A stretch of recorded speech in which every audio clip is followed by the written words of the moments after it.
Last time in this Surah Ar-Rahman series, Like you can't just say, okay, at least I'm not doing anything bad. Okay, fine, I don't pray and I don't fast. I don't do the good stuff, but at least I don't do any bad stuff. That's not good enough. And then other people come around and say, well, I do a lot of good things. So what if I do a little bit of what? Bad things. So, Allah says, no, actually, those who truly fear their Rabb, perhaps He's saying they earn both the gardens, the garden of leaving sin and also the garden of doing good. Ar-Rahman, allama al-Qur'an.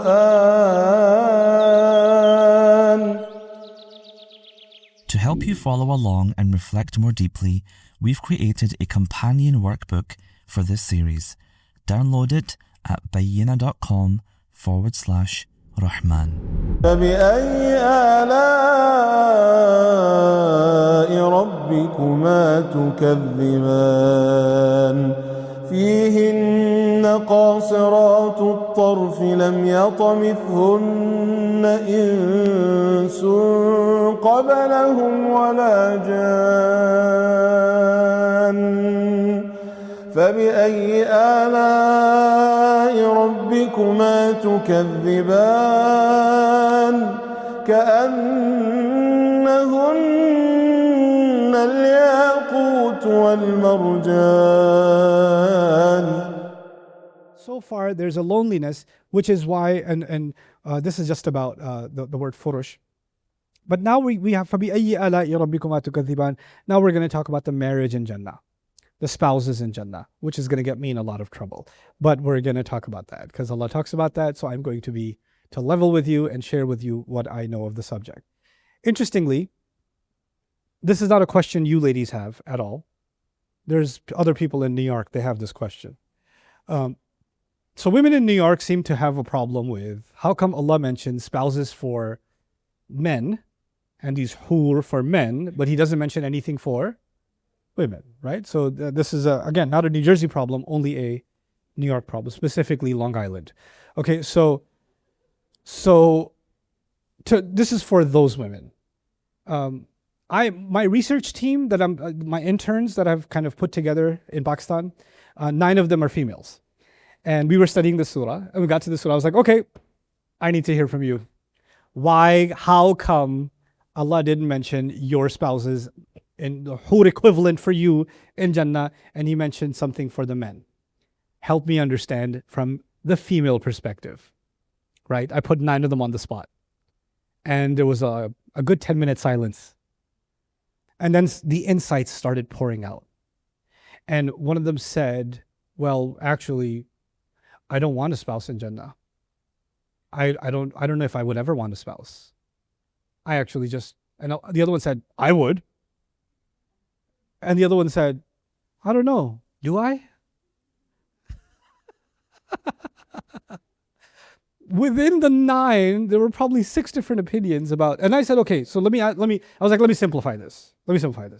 Ladies, tell me if there was 3 things that you want in Jannah. 1, 2, 3. 3 things. Top 3. You can have them. What are they? And there was again silence. I was like, is it awkward that I'm here? I can leave. You could just figure this out yourself. No, that's not it. And then somebody said, I don't know, jewelry. And then somebody said, no, I don't care about jewelry. And then somebody said, marriage. And I said, maybe for you. I don't really care about marriage. I don't really care about that. What do you want? I don't know. I have to think about it. I really have to think about it. And I was like, see, that's the difference between men and women. If you took men and you said, get 3 things, like half the stuff is already covered. I'm sitting, food is taken care of. There's I'm set. I'm already set, There is a complexity to what women want, and there's no uniform response, by and large. Yes, there can be men that say, I don't want a spouse in Jannah, I just want to solve calculus problems. There's people like that. Fine. Good for you, bro. Good for you. But there's enough of the rest of us that don't want to solve calculus problems. But within the females, there is in fact diversity. There is in fact a variety. And one of the mercies of Allah is He did not cage what He will give women by what very specific, lists of things.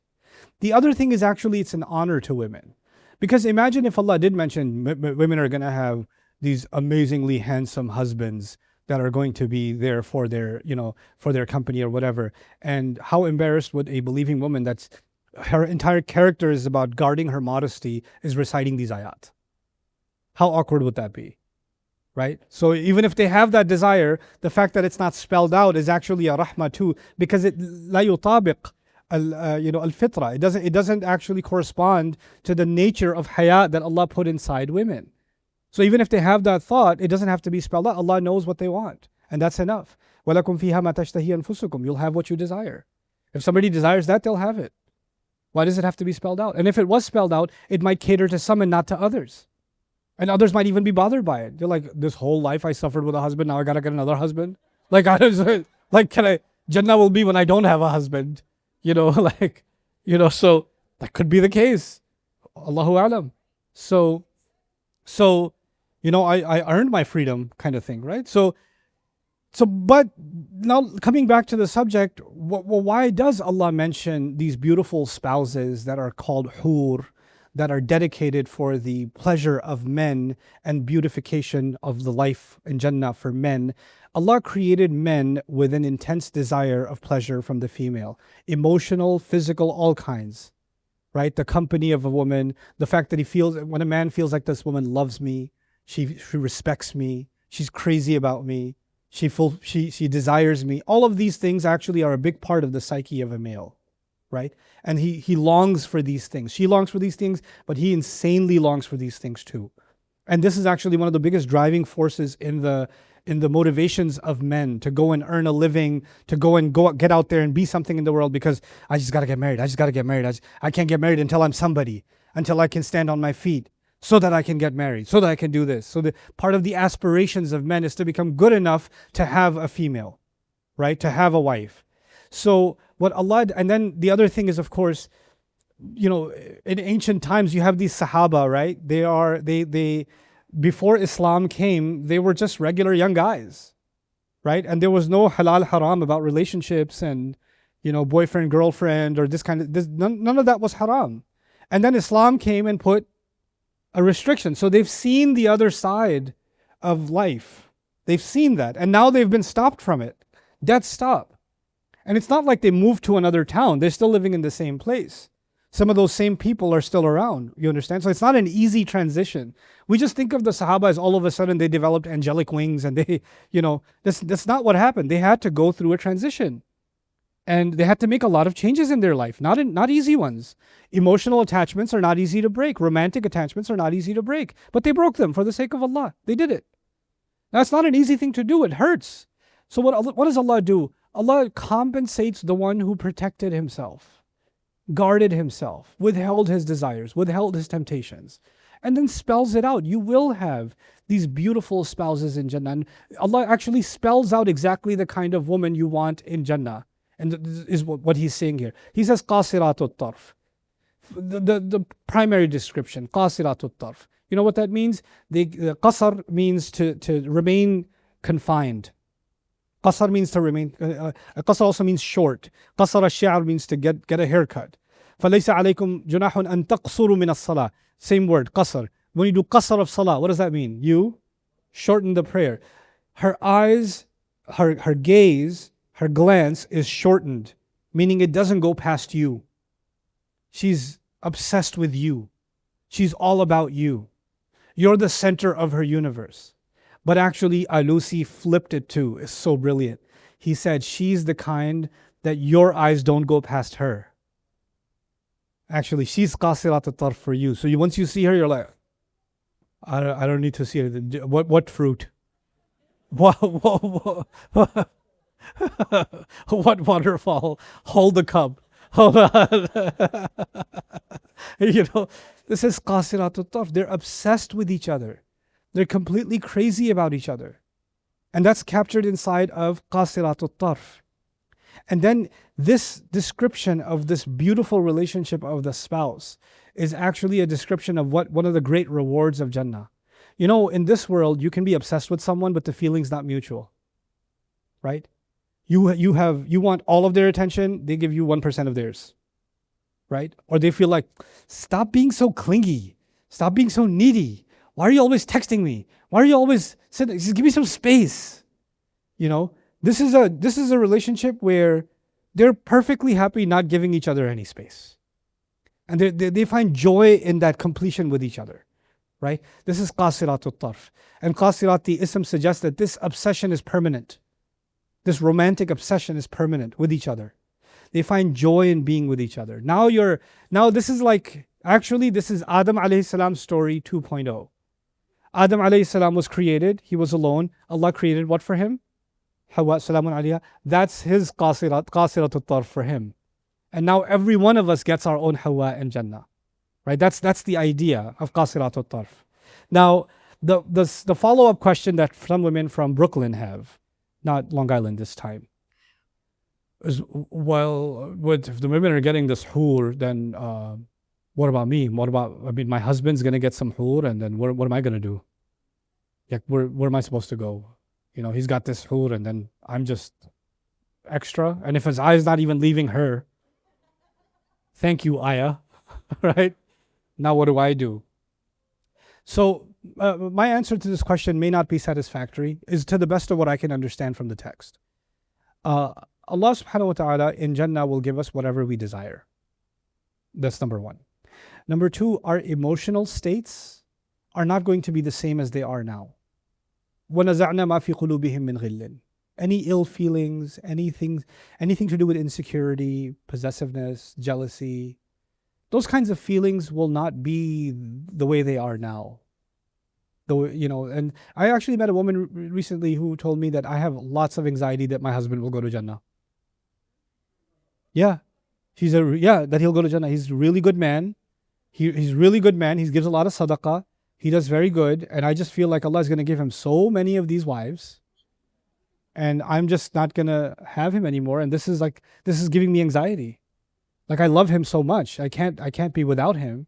And Allah is going to take him from me and just going to put all these other women there. And he keeps telling me, no, I'm only going to want you in Jannah. It's just, you're going to be my number one, or you're going to be my only one. I'm going to turn all of them down. And that may be the case. That may be the case. Just because they're there doesn't mean that that's what you'll go for. Allah does design, and I don't believe that the descriptions of Jannah, like fruits, for example. Does every human being like fruits? No. Does every human being like swimming or waterfalls or trees? No. There's a description of trees and waterfalls, and this caters to many, maybe even caters to most. But did Allah describe a Jannah that caters to everyone? No. You know what that means? Allah is giving a general description. Allah is not giving a description catered to every single individual. So individual cases should not get anxiety because they see this and say, well, that's not what I want something else. You know? And what about what you want? Well, if every one of your individual considerations had to be articulated in the Quran, then we would have to recite ayat about people solving calculus problems. Right? So that would not be something I want to recite. You know? So you understand why it doesn't cater to individual. So a statement had to be made that covers everybody. And what's that statement? وَلَكُمْ فِيهَا مَا تَشْتَهِي أَنفُسُكُمْ وَلَكُمْ فِيهَا مَا تَدَّعُونَ. In it is whatever you will desire for yourselves, and in it is whatever new demands you will make. So even new demand, when you get to Jannah, your imagination opens up. You're like, I never thought I wanted this, but now I do. Okay, just ask. Just ask. وَلَكُمْ فِيهَا مَا تَدَّعُونَ. And that's enough of a response to calm the nerves of a believer. Look, the first words were muttaki'een. They're reclining and relaxed. There's not going to be any anxiety. Nobody's getting shortchanged. But regardless, this beautiful description, قَاسِرَاتُ الطَّرْفِ, has been given. لَمْ يَطْمِثْهُنَّ إِنسٌ قَبْلَهُمْ وَلَا جَانٌ. That no jinn and human being would ever have touched them before. From this, some scholars extrapolated, maybe jinns will have their own spouses in Jannah, or they'll at least have spouses. No jinn will have touched the jinn's spouse before. No human will have touched the human spouse before. Could also mean that, these spouses have never been, no waswasa has been done from the shaitan to them. No jinn has ever messed with them before, right? But this also speaks to a deeper reality. Of course, there are people that are divorced and they get remarried. They've been with somebody else before, right? And then scholars started saying, well, this means these must not be humans, because humans have been with someone before, many of them. And this is describing people that have never been with anybody before. They've never been touched and never been intimate with anybody before. So this is a special new creation that's been created. Now, the last comment on this that I want to articulate is, I don't think this was a problem for most of Islamic history.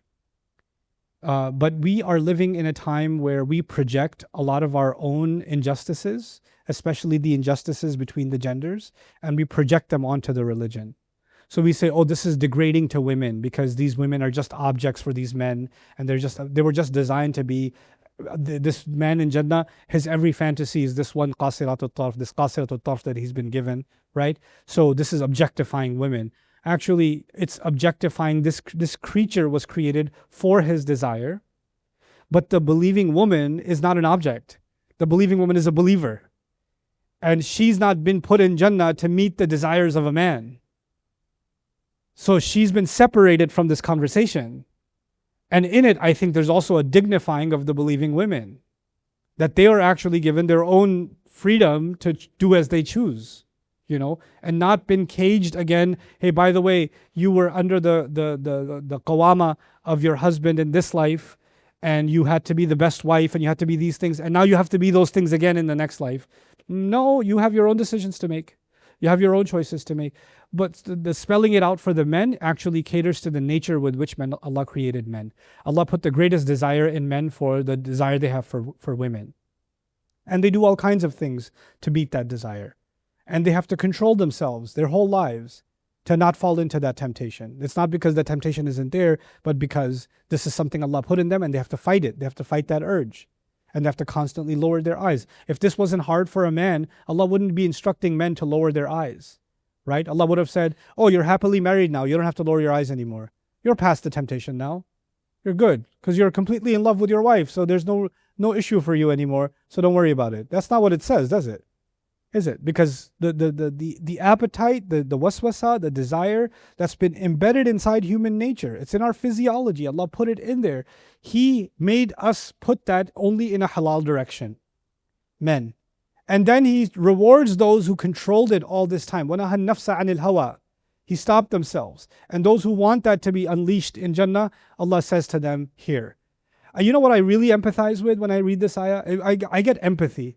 There were young Sahaba, 18-year-olds, 20-year-olds, never got married, or got married, they were with their wife for one day, then went into battle and died. Right?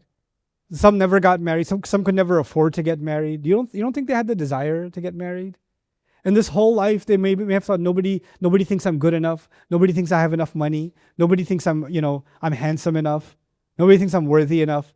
And that feeling of inadequacy, because many men live with that feeling that they're not good enough. They can't have what they want. Nobody's going to like them. They're not likable. And Allah will now give them, hey, here's someone who's obsessed with you, loves you, and you're going to love them, right? So this is actually a need, not just a physical or a sexual need, but an emotional need that's actually been fulfilled in these words for these men that were deprived, right? لَمْ يَطْمِثْهُنَّ إِنسٌ قَبْلَهُمْ وَلَا جَانٌ فَبِأَيِّ آلَاءِ رَبِّكُمَا تُكَذِّبَانِ. I'll leave you guys with this one. كَأَنَّهُنَّ الْيَاقُوتُ وَالْمَرْجَانُ. It is as though they are yaqut and marjan. Yaqut is a precious stone. Again, a Farsi word originally. Precious stones in multiple colors. It could be rubies, or other kinds of gemstones. And then marjan we already covered. What was marjan? Do you know? Coral gems. So he's comparing these spouses to gemstones, right? Different color gemstones. What's the comparison of the spouse to color gemstones? First of all, marjan was already mentioned in this world, right? Timeless treasure. And now the spouse in Jannah is being described as a timeless treasure. And the yaqut is now describing something that has eternal value. It never loses its quality. And so Allah is describing as something that we cannot have in this life. the people can be married to each other like your parents have been married to each other forever, since the time of Adam alayhi salam, right? When the first week when they were married, they maybe had this qasiratul tarf situation. The first month they had the qasiratul tarf situation, but you know the kinds of conversations they have over breakfast now that they're grandparents, now that they're older. You know how they talk to each other, I made you eggs. I told you not to make the eggs. Well, you're gonna have the eggs because I made them. This doesn't sound like qasiratul tarf, and it doesn't. There's something that decayed in the relationship. You could say the relationship matured, but really it's decay, right? It's decay in the relationship. It's not what they found. And sometimes, couples have trouble and they go to a counselor, right? And the counselor says, well, can you guys remember the time you were happy? Right? And, what's really confusing sometimes is the guy's memory of what was happy and her memory was totally different. Right? It's like, yeah, I remember. You were happy that day? Like, but the thing is, you have to go back to a time where you were, in fact, obsessed with each other, because it doesn't stay that way. People fall in love, people fall out of love, situations change, fights happen, arguments happen. There's residue, there's scars, there's words that linger, right? There's expectations that weren't met, maybe unspoken things, communication problems. All these things happen between couples. Right? And it takes a toll on the relationship. And your relationship takes a lot of work for it to persevere. But the Jannah relationship, which is unimaginable for us in dunya, is effortless.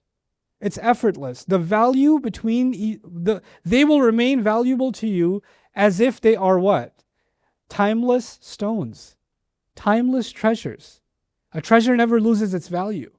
It retains and even gains value. Right? So the way you see them, the way you feel about them isn't changing. It's actually staying the same the entire time.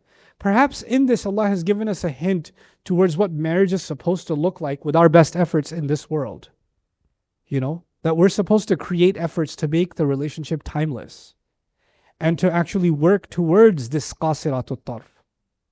This is particularly difficult in our day and age. Because lowering the eyes or keeping the eyes on the person you're supposed to be attracted to, right, has become next to impossible in social media. DMs, flipping between TikToks, Instagram, whatever, right? There is no more qasiratul tarf. And there's an overabundance of choice. There's an overabundance of looking at another handsome man, another beautiful woman. Oh, he's so much more confident than my husband is. He's so much more handsome. He's so much wealthier. He's so much this. He's so much that. She's so much this. Why didn't I find someone like her? And these thoughts are constantly comparison. You're not in, even though you're physically and socially, officially exclusive with your spouse, the mind is going everywhere because the eyes aren't constrained. The eyes are not constrained. I met a gentleman recently. He told me something so profound. I want to share it with you. I think it's of absolute benefit to everybody. This person was very successful in his career and very famous also and popular and stuff. So he lived the life. Like before Islam, he just kind of lived the life, right? So he was with many women and all this kind of stuff. Finds his deen, comes back to Allah, gets married, settles down, and at first, he didn't make much of the fanfare. Like women are still coming up to him, talking to him, this and that. He didn't think anything of it. Then he just started studying some Quran, and he got to this concept of lowering the eyes. And because he was noticing he was having trouble in his marriage. Right? He wasn't finding his wife attractive. Even though he was obsessed with her before, he didn't find her attractive anymore. She wasn't yaqut and marjan anymore. Right? He wasn't qasiratul tarf towards her anymore. He found other women more attractive. He found other women more charming, right? So there was this innate suppressed desire that, man, I feel like I'm caged. I could have somebody better. I could have somebody prettier. Why am I stuck with this person? That kind of thing, right? So he decided to practice just guarding himself. No more private conversations with any females. No more, just looking at someone for the sake of looking. Just only business, strictly restricted. And he decided to just He said, I'm just going to try this for 6 months. He gave himself 6 months because he felt that maybe this is something that's like holding my breath. I can't do it forever, but I'm going to try my best, right? So he goes, I have never been this much relieved of anxiety. I've never been this happy in my life. I've never been this obsessed with my wife. I've never been this happy with my family. Now, actually, I used to feel like the only way I can get release and feel good is if I go out to a party, if I go out with my friends, you know, meet people and socialize and see beautiful women and all this stuff. Now, when I feel like I just want to have a good time, I just want to go home and spend time with my wife and spend time with my kids.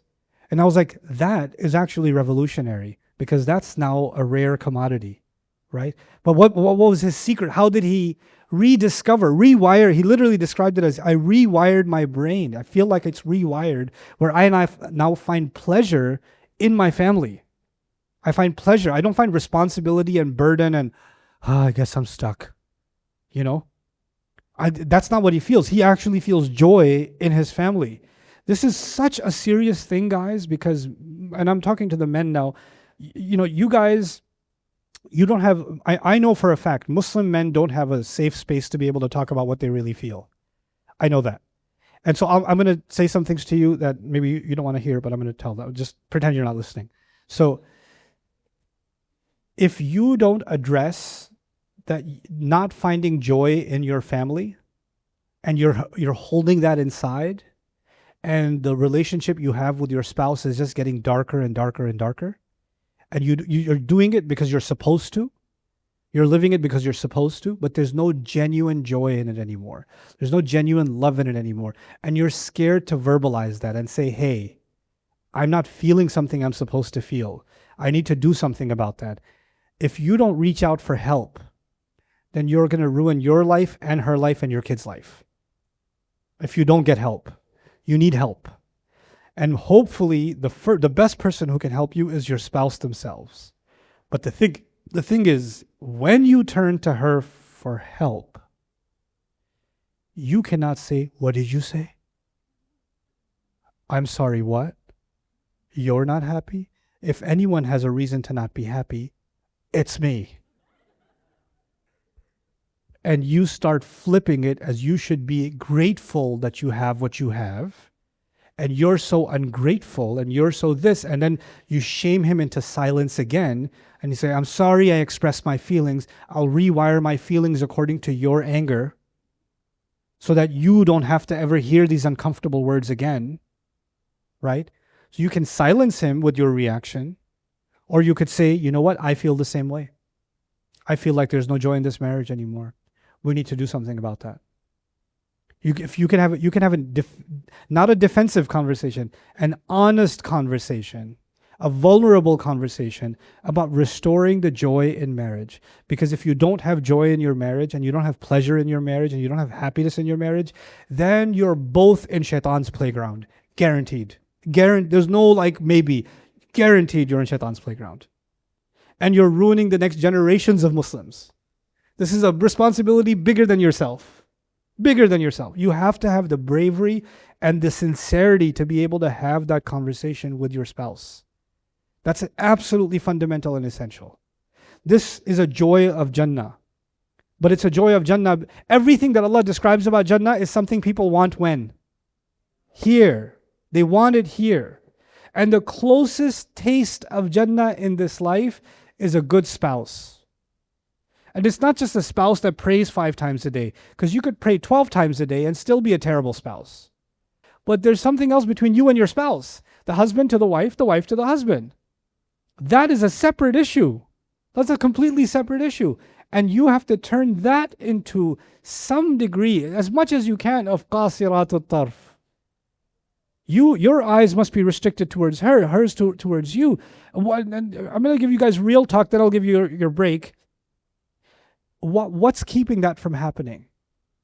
You know, when you marry somebody, of course you find them beautiful. Of course you find them attractive. But you know what makes somebody unattractive is their words and their behavior and their attitude and their body language, or the hurtful things they said and they never take back. And even when they take it back, they make it worse before they make it better. You know, there's some people that when you say, hey, you said this is really hurt, they process that for a second and then they say, oh yeah? And then they say something 10 times more hurtful. and then later they say sorry. Right? They're in a habit of making things a lot worse before they make things any better. Right? And they've developed this self-destructive mechanism. These kinds of things, it's like you punch someone and then you say sorry. Then next time you punch them again, they say okay, sorry. Over time, what is the person who keeps getting punched? Do you think they feel the same about you? Do you think they like being around you then? Whether it's the husband or the wife, both can do this, by the way. You think they just want to be around you? They don't find any joy being with you. They're just there with you because they're supposed to be, not because they want to be. And until that supposed to be becomes want to be, we're in trouble. That's just trouble. So Allah is giving us some very serious hints here at what's supposed to happen in this life. What's remarkable in the Quran is Allah did not talk about how to have a healthy marriage. You know that? He didn't. He just, one ayah in Surah Ar-Rum, here's the purpose of marriage. That's it. There's no, here's what you do when you're having trouble, or here's how you fix your marriage. Nope. A whole surah on divorce. And then 5 pages in Baqarah on divorce. But no long discussions on a healthy marriage. You know why? Because Allah made you and I capable of figuring it out. Anything you can figure out yourself, Allah is not going to give you instructions. He said, enough, hence قُولُوا قَوْلًا سَدِيدًا يُصْلِحْ لَكُمْ أَعْمَالَكُمْ. It's a principle. Say the upright thing, be straightforward, Allah will fix your situation. Allah is a rule. Man, if you apply that rule, how many times you have something in your heart you want to say to your spouse, you don't say it? How many times is something in your heart, you're like, nope, not safe enough to say, not safe enough to say. You keep building that up inside, you're going to develop a resentment. Farthest thing from Yaqut and Marjan, isn't it? And when you don't have that, then everything else looks shinier. Everything else looks more attractive except what you have. Both for the husband and for the wife. And then imagine the damage that does to the children. Right? So may Allah Azza wa Jal give us the strongest marriages, the most beautiful marriages, and the most vulnerable, honest marriages in which we can speak our fears, our anxieties, the things that are bothering us, the things that can make the marriage better from our perspective. I pray that Allah gives us the courage to have that conversation so we can get a glimpse of what we're going to get in Jannah here. You know? And so the last comment about this is on possessiveness. Allah put in our nature possessiveness. But don't confuse possessiveness with ownership. Possessiveness is temporary. Like a mother is possessive of her child, yes or no? Yeah, but on Judgment Day, what's she doing to a child? You know, right? She's dropping a child. You know that, right? تَذْهَلُ كُلُّ مُرْضِعَةٍ عَمَّا أَرْضَعَتْ. Right? What is Allah telling us? These feelings that we have that are very strong, they are limited to this planet, this existence. There's another life that's coming where the possessiveness of this world and the strong feelings of this world, many of those feelings will be evolved into something much more mature, much more beautiful, much more strong. It's not going to have insecurity in it. It's not going to have anxiety in it. It's not going to have fear in it. All the negative feelings can be captured in the word ghil. وَنَزَعْنَا مَا فِي صُدُورِهِم مِّن غِلٍّ. We will pull out any negative feelings they may have had. Any negative feelings they may have. So we're going to be emotionally a different species when we're resurrected, when we're put in Jannah. So don't project what's happening here with what's going to happen in Jannah. That's a new life. It's a new existence that's defined by joy, and it's defined by permanent joy for both men and women. Coming up next time in this Surah Ar-Rahman series. When we approach the Quran, what state does my heart have to be in? What emotional state do I have to be in? What is my attitude towards this book? Look, we believe the word of Allah is perfect. We believe the word of Allah is from Allah Himself. It has guidance. All of that's fine. But practically speaking, when you open up the Quran and you start to study a surah, you have to mentally prepare yourself and tell yourself that everything in this surah is perfect. I'm not.